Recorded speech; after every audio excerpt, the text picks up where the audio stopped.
I have no idea what I can make a video of. Let me look at the comments. Can you do updated list? Thanks. When updated tier list. You should Can you remake do this a Can you after please Boston. make the... Enough.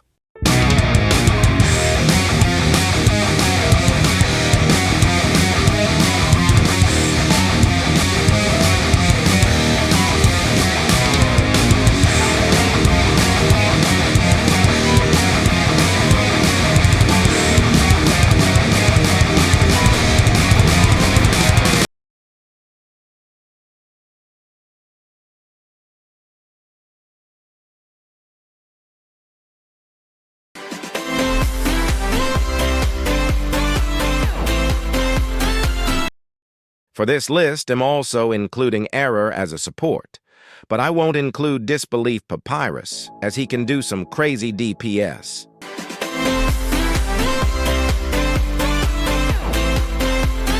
Our first C-tier tower is Insanity. Now he has a passive. He nearly stuns enemies for a really short amount of time, and at max level, he becomes full AoE. Now why is he bad? Well, you see, he costs 20,000 data corruption to get. Right now, the best method to grind is bosses. Can't even use him for early since he costs 1,800 gold. Just get out! Here is a showcase of his stat.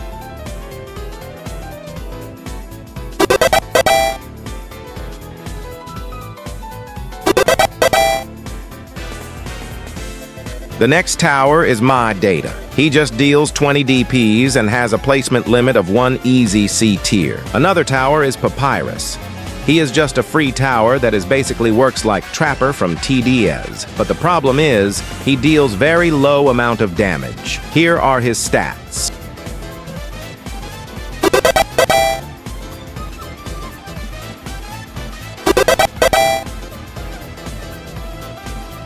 Now, Underswap Papyrus and Team Switch Papyrus are both on C tier.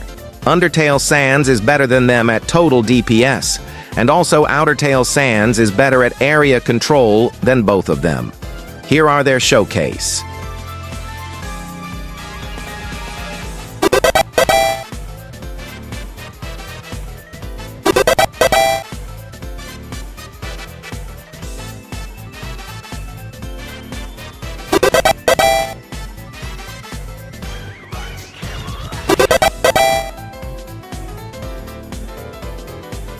Our last C tier is Undertale Sands.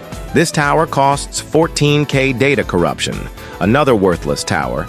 This guy deals around 20 to 25 DPs, which is pretty mid for the cost. Not to mention it costs a lot to max this character. Here is its showcase.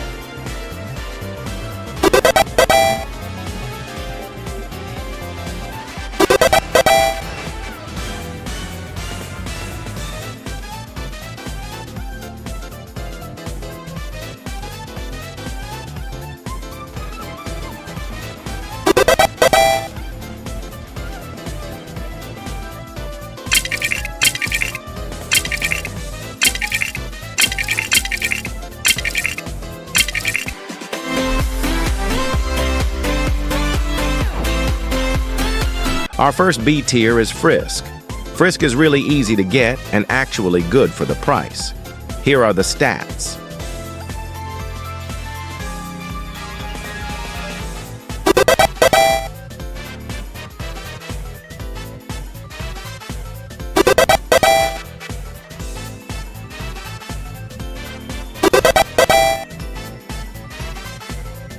Gaster is a summoner tower that deals full area damage at both level 1 and level 2, but becomes single target at level 3. I mean, he is perfect tower for beginners, but he gets replaced quickly. Here is his showcase.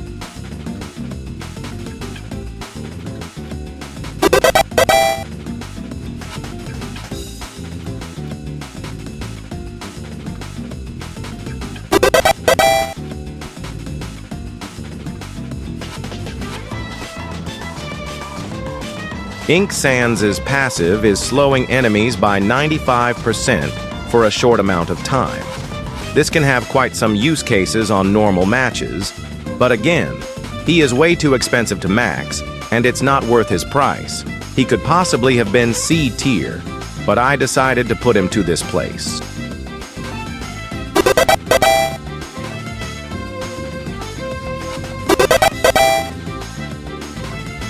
Undertale Sans is the GOAT for area control, at least for a short amount of time. Just like Gaster, he gets replaced like really fast. But he has a pretty good evolution, so it's worth it. Here, it's showcased.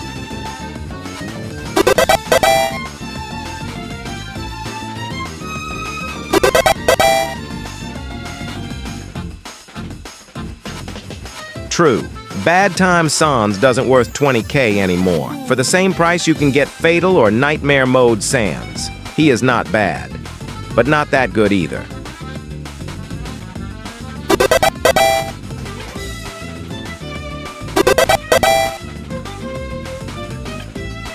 Undertale Sans can deal really good amount of DPS for his price. His range is again so small, but this doesn't make him bad.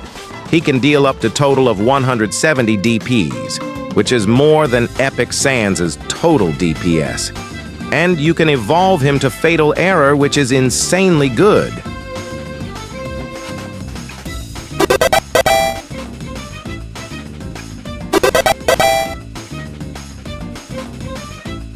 You can get Undyne for free, which is really good.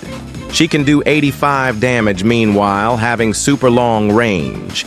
In total, she can do up to 68 DPs. Here are her stats.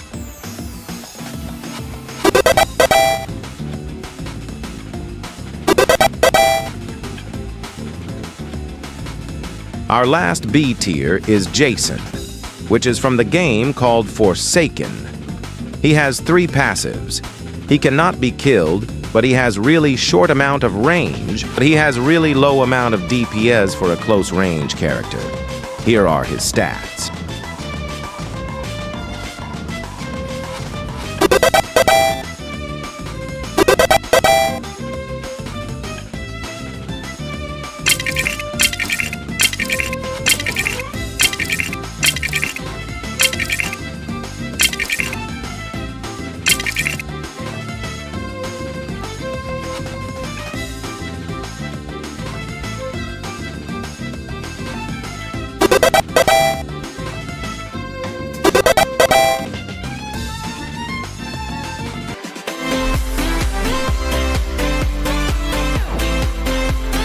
Nightmare Mode, Sans. This guy can deal 32 DPs, but has good amount of range. Also has a burn passive, which can help him a little. Here are his stats.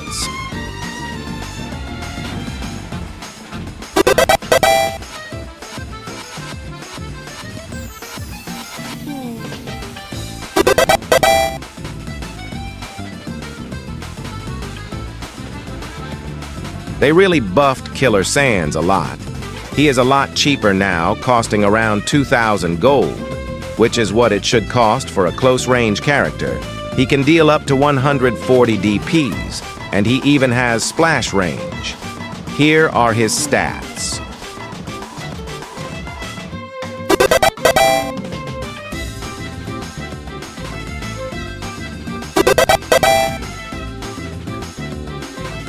Undertale Sans is a free tower you get at the start of the game.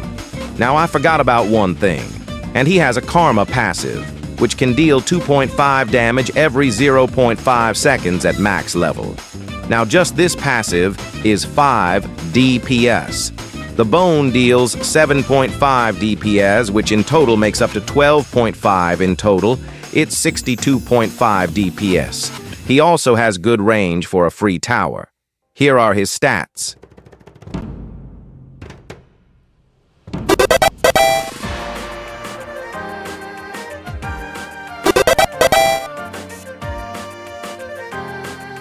Snowed in Dust. Sans has a passive which every 5 attacks he does another special attack. This becomes every 10 attack at level 3. But this actually isn't a nerf. The blaster can do 200 damage. This guy can do 250 DPs in total, and he also has good amount of splash range. Here are his stats.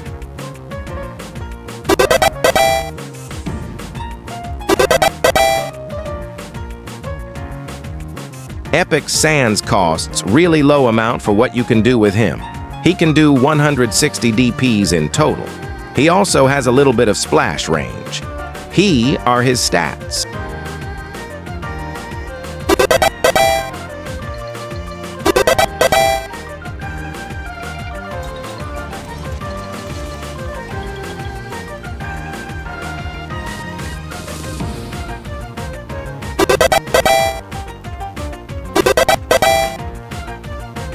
Mafia Sans is our last A-tier character. He is like Gaster, but better. He can give you gold. He can also summon Papyrus that has 50 HP, but it can attack the enemy. He is also cheap to place him down. Here are his stats.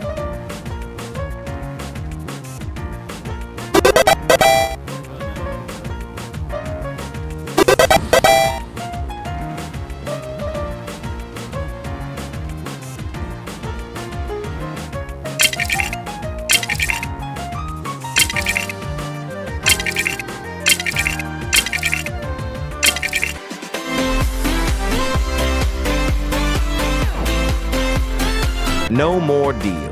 Kara, the best close-range character, costs around 1,750 gold to max and deals 50 DPs. In total, she can deal up to 200 DPs, which is insanely good. You can also place her at Wave 1, making her insanely valuable. Here are her stats.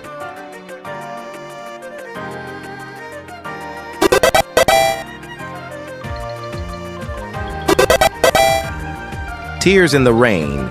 Sans costs 27,500 to get, and he is insanely good. Has a good amount of range, and he can be either support and DPS. In total, he deals up to 225 DPs. Not to mention Tears in the Rain.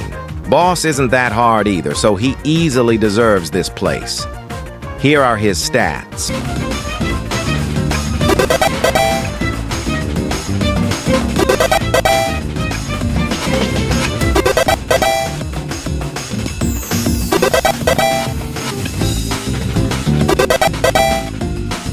Fatal Error.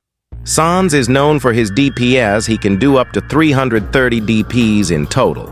But he is really expensive. If he was cheaper, he would probably be an S+ tier. There is not much to say about this character. Here are his stats.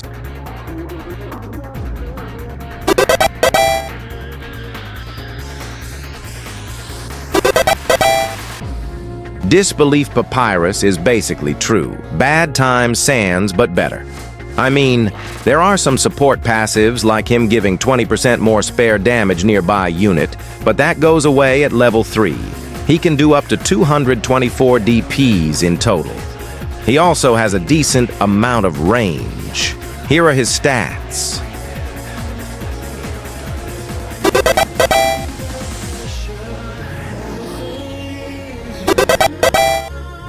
Sudden changes. Sans can be obtained by spending 200 Robux for it. Now he has a passive that does nerf him. After he makes his attack, he drinks coffee for 3 seconds. This character will have an ultimate version in the future, so he is totally worth it. Here are his stats.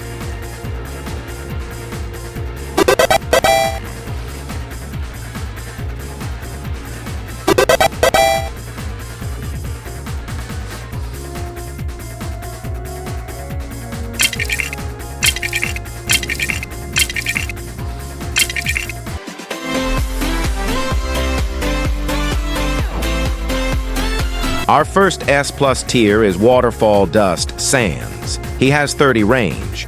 He has 2 passives which are Burn and Weak Karma. Here are his stats.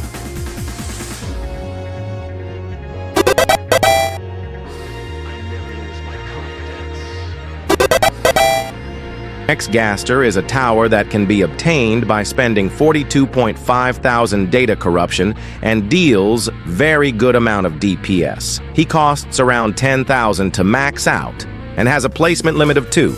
He has a decent splash range, a good range, and can deal total of 320 DPs. Here are his stats.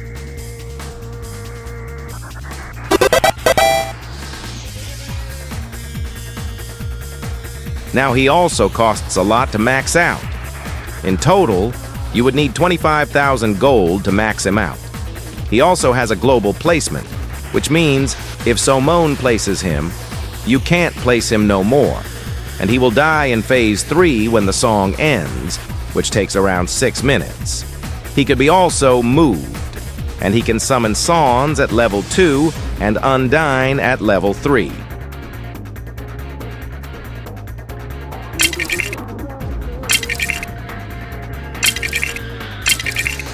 If you disagree with any of my placements, make sure to comment. If you enjoyed video, don't forget to like and subscribe, and I will catch you in the next one.